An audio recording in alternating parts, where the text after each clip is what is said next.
ಎಲ್ಲರಿಗೂ ನಮಸ್ಕಾರ. ರುಚಿ ಮನೆಗೆ ಸ್ವಾಗತ. ಇದು ಫ್ರೈಡೇ ವ್ಲಾಗ್. ಅಂದರೆ ಬಾನಿ ಬರ್ಡೇ ಇತ್ತು 23 ಅವತ್ತಿನ ವ್ಲಾಗ್ ಇದು. ಮತ್ತು ವಿದ್ಯಾ ಅವರು ಮಿಡ್ನೈಟಲ್ಲಿ ಅಂದರೆ ಮಧ್ಯರಾತ್ರಿ ನಾವು ಬರ್ತೀವಿ ಕೇಕ್ ಕಟ್ ಮಾಡಿಸೋದಕ್ಕೆ 12 ಗಂಟೆ ರಾತ್ರಿ ಬರ್ತೀವತ್ತೆ ಅಂತ ಫಸ್ಟೇ ಹೇಳಿದರು ನನಗೆ. ನಾ ಬಂದಾಗ ನೀವು ಡೋರ್ ಓಪನ್ ಮಾಡಿ, ಆದರೆ ಬಾನಿಗೆ ಹೇಳ್ಬೇಡಿ, ನಾನು ಸರ್ಪ್ರೈಸ್ ಕೊಡಬೇಕು ಅಂತ ಫಸ್ಟೇ ಹೇಳಿದರು. ನಾನು ಸರಿ ಅಂದರೆ ಅಷ್ಟೊತ್ತಲ್ಲಿ ಬೇಡ ಬಿಡಿ, ನಾಳೆ ಬೆಳಗ್ಗೆ ಬನ್ನಿ, ಇಲ್ಲಾಂದರೆ ನೀವು ಕಾಲೇಜ್ ಹತ್ರನೇ ಎಲ್ಲರೂ ಸೇರ್ತಿರಲ್ಲ ಅವಾಗೆ ಕಟ್ ಮಾಡಿಸಿ ಅಂತ ಹೇಳಿದ್ವಿ. ಇಲ್ಲ ನಾನು ಮಧ್ಯರಾತ್ರಿನೇ ಬರಬೇಕು ಅಂತ ಸಿಕ್ಕಾಪಟ್ಟೆ ಹಠ ಮಾಡ್ತು. ನಾನು ಸರಿ ನಿನ್ನಿಷ್ಟ ಆಯಿತು ಬಾ ಅಮ್ಮ ಅಂತ ನಾವು ಎದ್ದಿರ್ತೀವಲ್ಲ ವಿಶ್ ಮಾಡೋದಕ್ಕೆ ಅಂತ ಹೇಳಿ ಸರಿ ಬಾ ಅಂತ ಹೇಳಿದ್ರಿ. ನಾನು ಅದಕ್ಕೆ ಇಬ್ಬರು ಎದ್ದಿದ್ವಿ. ಅಂದರೆ ನಾನು 10 ಗಂಟೆಯಲ್ಲಿ ಹೇಳಿದೆ ನೈಟು ಅನು ಬರ್ತಾ ಇದೆ ಅಂತ. ಪಾಪ ಒಂದು 11:15 ಬಂದರು. ನಾನು ಗೇಟ್ ಓಪನ್ ಮಾಡಿ ಇಟ್ಬಿಟ್ಟು ಬಂದಿದ್ದೆ. ಇವನು ರಿಷಿ ಏನು ಮಾಡಿದ, ನಾವು ಗೇಟ್ ಕ್ಲೋಸ್ ಮಾಡ್ಕೊಬಂದ್ಬಿಟ್ಟಿದ್ದ. ಆಮೇಲೆ ಪಾಪ ಕಾಲ್ ಮಾಡಿದ್ರು, ಅವಾಗ ಹೋಗ್ಬಿಟ್ಟು ನಾನು ಗೇಟ್ ಓಪನ್ ಮಾಡಿಬಿಟ್ಟು ಕರ್ಕೊಂಡು ಬಂದೆ. ಅವ್ರೇನು ಮಾಡಿದ್ರು, ಕೇಕ್ ಪಾಪ ಬುಕ್ ಮಾಡಿದ್ದಾರೆ ಅಷ್ಟೊತ್ತಲ್ಲಿ ಹೋಗಿ ತೊಗೊಂಬರೋದಕ್ಕಾಗಲ್ಲ ಅಂತ ಅವ್ರೇನು ಮಾಡಿದ್ದಾರೆ, ಹ್ಯಾಪಿ ಬರ್ಡೇ ಭಾವನಾ ಅಂತ ಹಾಕೋಕ್ಕೋಗಿ ಹ್ಯಾಪಿ ಆ್ಯನಿವರ್ಸರಿ ಭಾವನಾ ಅಂತ ಹಾಕ್ಕೊಟ್ಟಿದ್ದಾರೆ. ಅದನ್ನು ಒಂದು ಸ್ವಲ್ಪ ಹೊತ್ತು ಒಂದು ಅರ್ಧ ಗಂಟೆ ರೇಗಿಸ್ಕೊಂಡು ಕೂತಿದ್ವಿ. ಅದನ್ನು ನೋಡಿರಲಿಲ್ಲ. ಅಲ್ಲಿ ಕೇಕ್ ಇಟ್ಟಾಗೆ ನಾವು ಎಲ್ಲರೂ ನೋಡಿದ್ದು. ಬಾನಿ ಅದನ್ನು ಆಡ್ಕೊಳ್ತಾ ಇತ್ತು. ಎಷ್ಟು ನಗಾಡ್ತಾ ಇದ್ವಿ ಅವತ್ತು ನೈಟಲ್ಲಿ ಅಂತಂದರೆ, ಅದು ಹ್ಯಾಪಿ ಬರ್ಡೇ ಅನ್ನೋಕ್ಕೋಗಿ ಹ್ಯಾಪಿ ಆ್ಯನಿವರ್ಸರಿ ಅಂತ ಇದ್ದಿದ್ದು. 12 ಗಂಟೆ ಆಯಿತು. ಎಲ್ಲರೂ ವಿಶ್ ಮಾಡ್ತಾಯಿದ್ರು, ಫೋನೆಲ್ಲ ಮಾಡ್ತಾಯಿದ್ರು. ನಾವು ಕೂತ್ಕೊಂಡಿದ್ವಿ ಕೇಕ್ ಕಟ್ ಮಾಡಾದ್ಮೇಲೆ. ಅದಕ್ಕೆ ಜಾಮೂನ್ ಮಾಡ್ಕೊಂಡು ಕಾಯ್ಕೊಂಡು ಕೂತಿತ್ತು, ಜಾಮೂನ್ ತಿನ್ನಿಸಿ ಫಸ್ಟು ಅಂತ ಹೇಳಿ. ಹೇಗಿದ್ರು ಕೇಕ್ ಇದೆಯಲ್ವ, ಕೇಕು ಸ್ವೀಟೇ ಅಲ್ವಾ, ಎಗ್ಲೆಸ್ ಬೇರೆ, ಅದನ್ನೇ ತಿನ್ಸೋಣ ಬಿಡು ಅಂತ ಅಂದ್ಬಿಟ್ಟು ನಾನು ಹೇಳ್ತಾ ಇದ್ದೆ. ಅಂತೂ ಕೇಕ್ ಕಟ್ ಮಾಡೋದಕ್ಕೆ ಬಾನು ಕ್ಯಾಂಡಲ್ ಎಲ್ಲ ಹಚ್ತಾ ಇತ್ತು. ನಾನು ಅವಾಗೂ ಹೇಳಿದೆ, ಎಂತ ಕ್ಯಾಂಡಲ್ ಹಚ್ಚೋದು ಯಾಕೆ, ಆರಿಸೋದು ಯಾಕೆ, ಬಿಡು ಪಾಪ ಹಚ್ಬಿಟ್ಟು ಹಾಗೆ ಬಿಡು ಅಂತ ಇದ್ದೆ. ನಮ್ಮ ಇಲ್ಲ ಇರುತ್ತೆ ನೀನು ಸುಮ್ಮನೆ ಅಂತ ನಾನು ಹೇಳ್ತಾ ಇತ್ತು.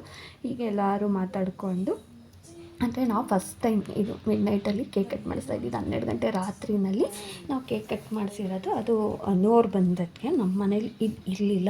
ನಾವು ಏನೇನೋ ಪ್ಲ್ಯಾನ್ ಮಾಡ್ಕೊಂಡಿದ್ವಿ. ಸ್ಯಾರಿ ಪ್ರೀತು ಏನೇನೋ ಹೇಳ್ತಾ ಇತ್ತು, ಹೋಟೆಲ್ಗೆ ಹೋಗೋಣ, ಅಲ್ಲೇ ಕೇಕ್ ಕಟ್ ಮಾಡಿಸೋಣ ಬಾನಕ್ಕಂಗೆ ಅಂತೆಲ್ಲ ಹೇಳ್ತಾ ಇತ್ತು. ನೋಡೋಣ ಬೇಗ ನೀವು ಬಂದರೆ ಹೋಗೋಣ ಅಂತ ಅದಕ್ಕೇನು ಹೇಳ್ತಾ ಇದ್ರು. ರಿಷಿ ಬೇರೆ ಇಲ್ಲ ಅಲ್ಲಿ ಹೋಗೋಣ ಇಲ್ಲಿ ಹೋಗೋಣ ಅಂತ ಏನೇನೋ ಹೇಳ್ಕೊಂಡು ತಲೆ ತಿಂತಾ ಇದ್ದ. ನಾವು ಅವಾಗ ಕೇಕೆಲ್ಲ ಕಟ್ ಮಾಡಿಸಿ ಬಾನಿಗೆ ತಿನ್ನಿಸಿ, ಅವಳು ನಮ್ಮ ಬೇರೆ ಫಸ್ಟೇ ಗಿಫ್ಟ್ ಏನು ತೊಗೊಬರೋದು ಅಥವಾ ಏನು ತೊಗೊಬರಲಿ ಅನು ಮತ್ತು ಅವ್ರು ಕಾಲೇಜ್ ಲಾ ಮಾಡ್ತಾಯಿರೋ ಅವ್ರ ಫ್ರೆಂಡ್ಸು ಅಷ್ಟೇ ಎಲ್ಲ ಕೇಳ್ತಿದ್ರು, ಅಥವಾ ಏನಿದೆ ಏನು ತೊಗೊಂಬರಲಿ ಅಂತ. ನಾನು ನನಗೆ ಹೇಳ್ತಾ ಇದ್ದೆ, ಎಲ್ಲ ಈ ಸಾರಿ ಎಲ್ಲ ಒಂದೊಂದು ಅಂದ್ಬಿಟ್ಟು ಅದಕ್ಕೆ ತಂದು ಕೊಟ್ಬಿಟ್ಟಿದ್ದೀರಿ ನಾವು, ನೀನು ಬೇರೆ ಏನು ತೊಗೊಬರ್ತೀಯಾ, ಬೇಡ ಬಿಡು ಅನ್ನೋ ಅಂತಂದರೆ, ಇಲ್ಲ ಹೇಳತ್ತೆ ನಾನು ಏನಾದ್ರು ತೊಗೊಬರಬೇಕು ಅಂತ ಹೇಳ್ತಾ ಇತ್ತು. ಒಂದು ಹ್ಯಾಂಡ್ ಬ್ಯಾಗು ಮತ್ತು ಒಂದು ಡ್ರೆಸ್ ತೊಗೊಂಡು ಬಂದಿತ್ತು. ತುಂಬಾ ಚೆನ್ನಾಗಿತ್ತು ಪಾಪ. ಅದು ಟ್ರೆಂಡ್ಸ್ಗೆ ನಾವು ಹೋಗಿದ್ವಿ, ಪ್ರೀತು ನಾನು ಅದಕ್ಕೆ ಹೋಗಿದ್ವಿ ಸಹ. ನಮ್ಮನೂ ಬಂದಿತ್ತು. ಆದರೆ ನನ್ನ ಸೈಜೆಲ್ಲ ಹೇಳ್ಬಿಟ್ಟು ಯಾವ ಥರ ಬೇಕು ಅಂತ ಎಲ್ಲನೂ ಕೇಳ್ತು. ನಾನು ಹೇಳಿದೆ ಅಷ್ಟೇ, ಯಾವುದೋ ನೋಡು ಈ ಥರ ಲಾಂಗ್ ಫ್ರಾಕೆಲ್ಲ ಅದಕ್ಕೆ ತೊಗೊಂಬಿಟ್ಟಿದೆ, ನೀನು ನೋಡು ಅದರಲ್ಲಿ ಯಾವ್ದು ತೊಗೊಳ್ತೀಯಾ, ಶಾರ್ಟಲ್ಲಿ ತೊಗೋತೀಯಾ ಏನು ನೋಡು ಅಂತ ನಾನು ಹೇಳಿದ್ದೆ. ಸರಿ ಅಂತ ಹೇಳ್ತು. ಪಾಪ ತುಂಬ ಚೆನ್ನಾಗಿತ್ತು. ಅಷ್ಟೊತ್ತಲ್ಲಿ ಪಾಪ ತೊಗೊಂಡು ಬಂದಿದ್ದಾರಲ್ಲ, ಅದು ಈ ಥರ ಫ್ರೆಂಡ್ಸ್ ಎಲ್ಲ ಸಿಕ್ಕೋದು ಅಪರೂಪ ಅಲ್ವಾ.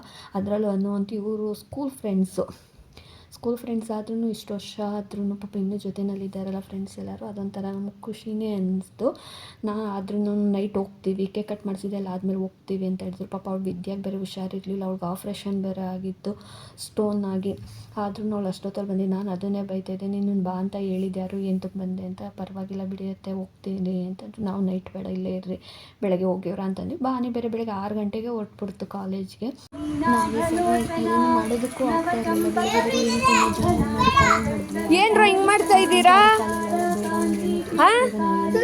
ಇವ್ ನೋಡ್ರಿ ಅಲ್ಲಿ ನಿಂತವ್ನಲ್ಲೋ, ಏನ್ರ ಇದು? ಏನ್ ಮಾಡ್ತಾ ಇರೋದು ನೀವು? ಮಕ್ಕಳು ಮನೇಲಿ ಇಲ್ವಲ್ಲ ಅಂತ ಹೇಳಿ ಆಮೇಲೆ ನಾನು ಅದಕ್ಕೆ ಮಾರಿಕಮ್ಮ ದೇವಸ್ಥಾನ ಬಂದ್ವಿ. ಇಲ್ಲಿ ಕುಂಕುಮಾರ್ಚನೆ ಮಾಡಿಸ್ಕೊಂಡು ಹೋಗೋಣ ಮಗು ಹೆಸರಲ್ಲಿ ಅಂತ ಹೇಳ್ಬಿಟ್ಟು ಇಲ್ಲಿ ಬಂದು ಅರ್ಚನೆ ಎಲ್ಲ ಮಾಡಿಸ್ಕೊಂಡು ಮನೆಗೆ ಹೋಗೋಣ. ಆಮೇಲೆ ಸಂಜೆ ಬೇಗ ಬಂದರು ಅಂತಂದರೆ ಎಲ್ಲಾದರೂ ಹೊರಗಡೆ ಕರ್ಕೊಂಡು ಹೋಗೋಣ ಅಂತ ಅದಕ್ಕೆ ಫಸ್ಟೇ ಹೇಳಿತ್ತು. ಪ್ರೀತು ಇಬ್ಬರು ಹೇಳಿತ್ತು.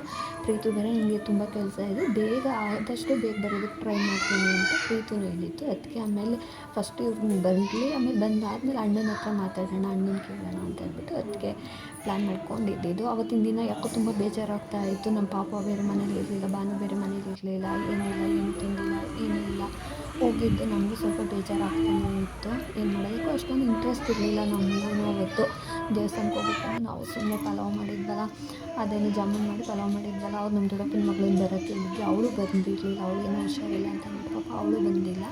ಏನು ಮಾಡೋದು ಅಂತ ಹೇಳಿ ಅವ್ನು ರಿಷಿಗೆ ಹೇಳಿದ್ವಿ ಕೇಕ್ ಬುಕ್ ಮಾಡಿಬಿಟ್ಟು ಅಂದರೆ ಅದಕ್ಕೆ ತುಂಬ ಇಷ್ಟ ಆಯಿತು. ಅದು ಅಡ್ವೊಕೇಟ್ದು ಸಿಂಬಲ್ ಎಲ್ಲ ಹಾಕ್ಸಿ ಅದಕ್ಕೆ ಕೇಕ್ ಕಟ್ ಮಾಡಿಸ್ಬೇಕು ಪಾಪನಿಗೆ ಸರಿ ಅಂತಂದ್ಬಿಟ್ಟು ಅದಕ್ಕೆ ಸಿಕ್ಕಾಪಟ್ಟೆ ಇಷ್ಟ ಆಯಿತು. ಈ ಸತಿ ಡ್ರೆಸ್ಸು ಅಷ್ಟೇ, ಅದು ಬರ್ಡೇಗೆ ಅಂತ ಅಂದ್ಬಿಟ್ಟು ತೊಗೊಂಡಿದ್ದು ಡ್ರೆಸ್ಸು ತುಂಬಾ ಚೆನ್ನಾಗಿತ್ತು. ಅಂತೂ ಇಂತೂ ಭಾನು 5:30 6 ಗಂಟೆಗೆಲ್ಲ ಬಂತು ಮನೆಗೆ. ಬೇಗನೆ ಫೋನ್ ಅದು ಕಾಲೇಜ್ ಮುಗಿದಿದೆ ಪಾಪ 4:30 5 ಗಂಟೆಗೆ ಹೋಗಿತ್ತು. ಬೇಗನೆ ಬಂತು. ಅಲ್ಲಿ ಫ್ರೆಂಡ್ಸ್ ಕಾಲೇಜ್ ಹತ್ರನೇ ಮಧ್ಯಾಹ್ನನೇ ಅವ್ರು ಕೇಕ್ ಕಟ್ ಮಾಡಿಸಿ ಗಿಫ್ಟ್ ಏನೇನೋ ಕೊಟ್ಟಿದ್ರು ಅಂತ ಹೇಳ್ಬಿಟ್ಟು ತೋರಿಸ್ತಾಯಿತ್ತು. ಅವ್ರು ನನಗೆ ಫೋನ್ ಮಾಡಿ ಹೇಳಿದ್ರು, ನನಗೆ ಬಂದು ಹೇಳ್ತು ನೀನೇನಾ ಎಲ್ಲ ಹೇಳಿದ್ದು ಏನಿಲ್ಲ ಅಂತಾಯಿತು. ನಾನು ಅವ್ರು ಕೇಳಿದೆ ಪಾಪ ಅಂತ ನಾನಂದೆ. ಅಷ್ಟರಲ್ಲಿ ಪ್ರೀತನೂ ಬಂತು 7 ಗಂಟೆಗೆಲ್ಲ. ಎಲ್ಲರೂ ರೆಡಿ ಆಗಿಬಿಟ್ಟು ನಾವು ಇಲ್ಲಿ ಟಾಫಿಕ್ ಹತ್ರ ಬಂದ್ವಿ. ಇಲ್ಲಿ ನೋಡೋಣ ಅಂದರೆ ಅವ್ನು ರಿಷಿ ಫಸ್ಟೇ ಇಲ್ಲಿ ಚೆನ್ನಾಗಿದೆ ಇಲ್ಲೇ ಹೋಗೋಣ ಅಂತ ಹೇಳಿದ. ಅಂದರೆ ಬಾನಿಗೆ ಸರ್ಪ್ರೈಸ್ ಕೊಡಬೇಕು ಅಂತ ಅಂದ್ಬಿಟ್ಟು ಕೇಕೆಲ್ಲ ಕಟ್ ಮಾಡಿ, ಮನೇಲಿ ಯಾವತ್ತೂ ಕೇಕ್ ಕಟ್ ಮಾಡಿಸ್ತಾ ಇರಲಿಲ್ವಲ್ಲ, ಫ್ರೆಂಡ್ಸ್ ಮಾತ್ರ ಮಾಡಿಸ್ತಾ ಇದ್ದಿದ್ದು. ಅಣ್ಣನಿಗೂ ನಾವು ಅಲ್ಲಿ ಹೋಟೆಲ್ಗೆ ಹೋದಾಗ ಅಲ್ಲಿ ಮಾತ್ರ ಕಟ್ ಮಾಡಿಸೋದು ಅಂತ ಅದಕ್ಕೆ ಅಣ್ಣಂಗೆ ಹೇಳ್ತು ಸರಿ ಏನೋ ಮಾಡಿರಿ ಅಂತ. ಏನೋ ಅಂತು. ಇಲ್ಲಿ ಮಟ್ಕ ಇಲ್ಲ ಅಂತಂದರೆ ಟಾಫಿಕ್ ಹೋಗೋಣ ಅಂತಂದ್ಬಿಟ್ಟು ಮಾತಾಡ್ಕೊಂಡ್ವಿ. ಆಮೇಲೆ ಮಕ್ಕಳೆಲ್ಲರೂ ಸೇರಿ ಇಲ್ಲ ಟಾಪಿಕ್ ಹೋಗೋಣ ಮಟ್ಕ ಬೇಡ ಅಂತಂದ್ಬಿಟ್ಟು ಅವ್ರು ಹೇಳಿದ್ರು. ಆಮೇಲೆ ಸರಿ ಅಂತಂದ್ಬಿಟ್ಟು ಅವನು ಅರ್ಧ ಗಂಟೆ ವೆಯ್ಟ್ ಮಾಡಿದ್ವಿ ಅಲ್ಲಿ ಹೋಗಿ. ಅವ್ನು ರಿಷಿ ಬೇರೆ ಬರೋದು ಲೇಟ್ ಆಗೋಯಿತು, ಕೇಕ್ ಇಸ್ಕೊಂಡು ಬರೋದಕ್ಕೆ ಒಂದು ಅರ್ಧ ಗಂಟೆ ಲೇಟ್ ಆಯಿತು. ನಾನು ಪ್ರೀತು ಬಾನು ಒಳಗಡೆ ಬಂದು ನಾವು ಕೂತಿದ್ವಿ. ಅಣ್ಣ ಅದಕ್ಕೆ ಹೊರಗಡೆನೇ ವೆಯ್ಟ್ ಮಾಡ್ತಾಯಿದ್ರು ಅವನಿಗೋಸ್ಕರ. ನಾವಿಲ್ಲಿ ಟಾಪಿಕ್ಗೆ ಬಂದ್ವಿ. ಮನೆ ಹತ್ರನೇ ಇದೆ, ಆದರೆ ನಾವು ಯಾವತ್ತೂ ಹೋಗಿರಲಿಲ್ಲ ಅಲ್ಲಿಗೆ. ಫಸ್ಟ್ ಟೈಮು ನಾವು ಹೋಗಿದ್ದು ಇಲ್ಲಿ. ರೀಸೆಂಟಾಗಿ ಇದನ್ನು ಓಪನ್ ಆಗಿರೋದು. ಆಮೇಲೆ ಅವ್ನು ರಿಷಿ ಕೇಕ್ ತೊಗೊಂಡು ಬಂದ. ಅವ್ರ ಹತ್ರ ಎಲ್ಲ ಮಾತಾಡಿ ಅವ್ರು ಫಸ್ಟು ನೀವು ಊಟ ಎಲ್ಲ ಮುಗಿಸ್ಕೊಳ್ಳಿ, ಆಮೇಲೆ ಬೇಕಾದರೆ ಕೇಕ್ ಕಟ್ ಮಾಡಿ, ಇಲ್ಲ ಫಸ್ಟ್ ಕೇಕ್ ಕಟ್ ಮಾಡೋಂಗಿದ್ರೆ ಮಾಡಿರಿ ಅಂತಂದರು. ಆಮೇಲೆ ಅಣ್ಣ ಮಕ್ಕಳು ಪ್ರೀತು ಬೇರೆ ಪಾಪ ಹೊಟ್ಟೆ ಹಶ್ವಾಗಿ ಹೋಗಿತ್ತು. ಭಾನು ಪ್ರೀತು ಇಬ್ರಿಗೂ ಅವ್ರ ಬಾಕ್ಸ್ ಬೇರೆ ತೊಗೊಂಡೋಗಿರಲಿಲ್ಲ ಭಾನು. ಪ್ರೀತು ಪಾಪ ಮಧ್ಯಾಹ್ನ ತಿಂದಿದ್ದು ಹಶ್ವಾಗ್ತಾ ಇದೆಯಮ್ಮ ಫಸ್ಟು ಊಟ ಮಾಡಿಬಿಡೋಣ ಆಮೇಲೆ ಕೇಕ್ ಕಟ್ ಮಾಡಿಸೋಣ ಅಂತಂದರು. ಸರಿ ಅಂತಂದ್ಬಿಟ್ಟು ಅವ್ರಿಗೆಲ್ಲರಿಗೂ ನಾನ್ ವೆಜ್ ಅವ್ರು ತೊಗೊಂಡ್ರು ಬಿರಿಯಾನಿ ಮತ್ತು ಏನೇನೋ ಅವ್ರು ತೊಗೊಂಡ್ರು ಲಾಲಿಪಾಪು ಕಬಾಬು ಅಂತ ಅವ್ರು ಏನೇನೋ ತೊಗೋತಾಯಿದ್ರು. ನಾನು ಹೊತ್ತಿಗೆ ಮಾತ್ರ ಶುಕ್ರವಾರ ಬೇರೆ ಅಲ್ವಾ, ನಾವು ನಾನ್ ವೆಜ್ ತಿನ್ನಲ್ಲ ಅಂತ ಹೇಳಿ ನಾವು ಪನ್ನೀರು ಮತ್ತು ರೋಟಿ ನಾವು ತೊಗೊಂಡ್ವಿ, ಫ್ರೈಡ್ ರೈಸು ಈ ಥರ ನಾನು ಹೊತ್ತಿಗೆ ತೊಗೊಂಡ್ವಿ. ಇವ್ರನ್ನ ಅಣ್ಣ ಮತ್ತು ಹುಡುಗರೆಲ್ಲರೂ ಇವ್ರು ನಾನ್ ವೆಜ್ಜಲ್ಲಿ ತೊಗೊಂಡ್ರು. ಚೆನ್ನಾಗಿತ್ತು, ಟೇಸ್ಟು ತುಂಬಾ ಚೆನ್ನಾಗಿತ್ತು. ಅದಕ್ಕೆ ಅವ್ನು ರಿಷಿ ಹೇಳ್ತಾ ಇದ್ದ ತುಂಬ ಚೆನ್ನಾಗಿದತ್ತೆ ಬಿರಿಯಾನಿ ಅಂತೆಲ್ಲ ರೇಗಿಸ್ತಾ ಇದ್ದ. ಅದಕ್ಕೆ ನೆಕ್ಸ್ಟ್ ಟೈಮ್ ನಾವು ಬರ್ತೀವಿ ಬಿಡು ಅಂತ. ಅಲ್ಲಿ ಇನ್ನೂ ಬೇರೆ ಯಾರ್ದೋ ಬರ್ಡೇ ನಡೀತಾ ಇತ್ತು, ಅಂದರೆ ನಮ್ಮ ಟೇಬಲ್ ಪಕ್ಕನೇ. ನಾವು ಊಟ ಮಾಡ್ಕೊಂಡು ಹಾಗೆ ವೆಯ್ಟ್ ಮಾಡ್ತಾ ಇದ್ವಿ. ಅಂದರೆ ತುಂಬ ಚೆನ್ನಾಗಿತ್ತಲ್ಲ, ಅಲ್ಲೆಲ್ಲ ಕ್ರಿಕೆಟ್ ಮ್ಯಾಚ್ ಬೇರೆ ಇತ್ತವತ್ತು. ಅದಕ್ಕೂ ಅದು ಸೆಲೆಬ್ರೇಷನ್ಗೂ ಎಲ್ಲ ತುಂಬ ಚೆನ್ನಾಗಿತ್ತು. ಆಮೇಲೆ ಅಣ್ಣನಿಗೂ ಇಷ್ಟ ಆಯಿತು. ಅಣ್ಣ ಚಿಕನಲ್ಲೇನೂ ತೊಗೊಂಡಿಲ್ಲ, ಅವ್ರು ಮಟನಲ್ಲಿ ತೊಗೊಳ್ತಾ ಇದ್ರು. ಅಣ್ಣ ಮಕ್ಕಳೆಲ್ಲ ಚಿಕನ್ ಬಿರಿಯಾನಿಲಿ ತೊಗೊಳ್ತಾ ಇದ್ರು. ಎಲ್ಲ ಚೆನ್ನಾಗಿತ್ತು. ಊಟ ಎಲ್ಲ ಬೇಗ ಮುಗಿಸ್ಕೊಂಡು ಮನೆಗೆ ಹೋಗೋಣ ಅಂತಾರೆ. ಯಾರಿಗೂ ಪರವಾಗಿಲ್ಲ ಇನ್ನೊಂದು ಸ್ವಲ್ಪ ತಿದ್ದೋಗೋಣ ಅಂತ ಇದ್ರು ಮಕ್ಕಳೆಲ್ಲ. ಅಣ್ಣನೂ ಫಸ್ಟ್ ಟೈಮ್ ಈ ಥರ ನಮ್ಮನ್ನು ಕರ್ಕೊಬಂದಿದ್ದು. ಅದು ಈ ಥರ ಕರ್ಕೊಬಂದಿದ್ದಂತೂ ಫಸ್ಟು ನಮಗೆಲ್ಲರಿಗೂ ಶಾಕು. ಏನಾದರೂ ಅನ್ನುತ್ತಾ ಅಂತ ಅದಕ್ಕೆ ಅಂತೂ ಫುಲ್ಲು ಭಯ ಪಟ್ಟರು ಫಸ್ಟ್ ಟೈಮು ಈ ಥರ ಕರ್ಕೊಬಂದಿರೋದು. ಏನಾದರೂ ಅಂತಾರ ಏನು ಅಂತ. ಇವ್ನು ರಿಷಿ ಬೇರೆ ಹೇಳ್ದೆ ನಮ್ಮನ್ನ ಕರ್ಕೊಬಂದಿದ್ದು. ನಮಗೂ ಅಷ್ಟೊಂದು ಗೊತ್ತಿರಲಿಲ್ಲ ಇಲ್ಲಿ ಈ ಥರ ಎಲ್ಲ ಇರುತ್ತೆ ಅಂತ ಹೇಳಿ. ಅಂದರೆ ಅಕ್ಕಪಕ್ಕ ಎಲ್ಲ ಸ್ವಲ್ಪ ಡ್ರಿಂಕ್ಸ್ ಎಲ್ಲ ಮಾಡ್ತಾಯಿದ್ರಲ್ಲ, ಅದೊಂದು ಸ್ವಲ್ಪ ನಮಗೂ ಭಯ ಇತ್ತು. ಆಮೇಲೆ ಏನೋ ಇದಿಲ್ಲ.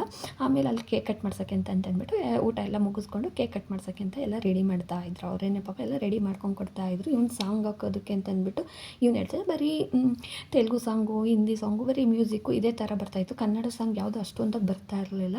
ನಾವು ಕನ್ನಡ ಸಾಂಗ್ ಕೇಳ್ತಾ ಇದ್ವಿ. ಕನ್ನಡ ಸಾಂಗಲ್ಲಿ ಬೇಕು ಅಂತ ಹೇಳ್ಬಿಟ್ಟು ನಾವು ಕೇಳ್ತಾ ಇದ್ವಿ. ಆದರೆ ಕನ್ನಡ ಸಾಂಗೇ ಸಿಗ್ತಾ ಇರಲಿಲ್ಲ. ಅವರು ಇಲ್ಲ ಎತ್ತಿಟ್ಬಿಟ್ಟಿದ್ದೀರಿ ಇವಾಗ ಕನ್ನಡ ಸಾಂಗ್ ಪ್ಲೇ ಆಗಲ್ಲ ಸರ್ ಇದೆ ಅಂತ ಅವ್ರು ಹೇಳ್ತಾ ಇದ್ರು. ಅವ್ನು ರಿಷಿ ಅದನ್ನೇ ಒಂದು 10-15 ನಿಮಿಷ ಅದ್ರಲ್ಲಿ ಟೈಮ್ ವೇಸ್ಟ್ ಮಾಡಿದ್ವಿ. ಅಲ್ಲಿ ಪಕ್ಕದಲ್ಲೇ ಇನ್ನೊಂದು ಟೇಬಲಲ್ಲಿ ಕೆಂಗೇರಿ ಎಕ್ಕರೆ ಇಡ್ಲಿ ಇದೆಯಂತಲ್ಲ ಆ ಅಂಗಡಿಯವರು ಅವ್ರು ಬಂದಿದ್ರು. ಅವ್ರು ಸಿಕ್ಕಾಪಟ್ಟೆ ಡ್ಯಾನ್ಸ್ ಮಾಡ್ತಾ ಇದ್ರು. ಪ್ರತಿ ಸಾಂಗಿಗೂ ಫಸ್ಟ್ ಸ್ಟಾರ್ಟಿಂಗ್ ಬರೀ ಕನ್ನಡ ಸಾಂಗ್ಗೆ ಆಗ್ತಾಯಿದ್ದಿದ್ದು.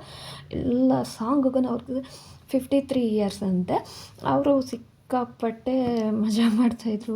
ಪ್ರತಿ ಸಾಂಗಲ್ಲೂ ಡ್ಯಾನ್ಸ್ ಮಾಡ್ತಾಯಿದ್ರು.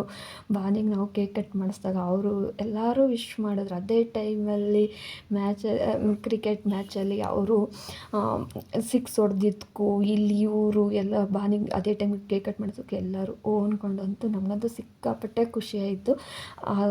ಅಂದರೆ ಈ ವಿಡಿಯೋದಲ್ಲೇ ಇದೆ. ನಾನು ಸ್ವಲ್ಪ ಅದು ವಿಡಿಯೋ ಮಾಡಿಕೊಂಡೆ. ಎಷ್ಟು ಚೆನ್ನಾಗಿತ್ತು ಅಂತಂದರೆ ಎಲ್ಲರೂ ವಿಶ್ ಮಾಡಿದ್ರು. ನಾವು ಮನೇಲಿ ಆಗಿದ್ದರೆ ಬರೀ ನಾವೇ ಮಾಡ್ತಾಯಿದ್ವಲ್ಲ. ಇದು ಅಣ್ಣ ಅದಕ್ಕೆ ಆಮೇಲೆ ಮ್ಯಾಚಿಂಗ್ ಆಯಿತು ಡ್ರೆಸ್ ಬೇರೆ. ಯಾರೂ ಮಾತಾಡ್ಕೊಂಡು ಹಾಕ್ಕೊಂಡಿರಲಿಲ್ಲ.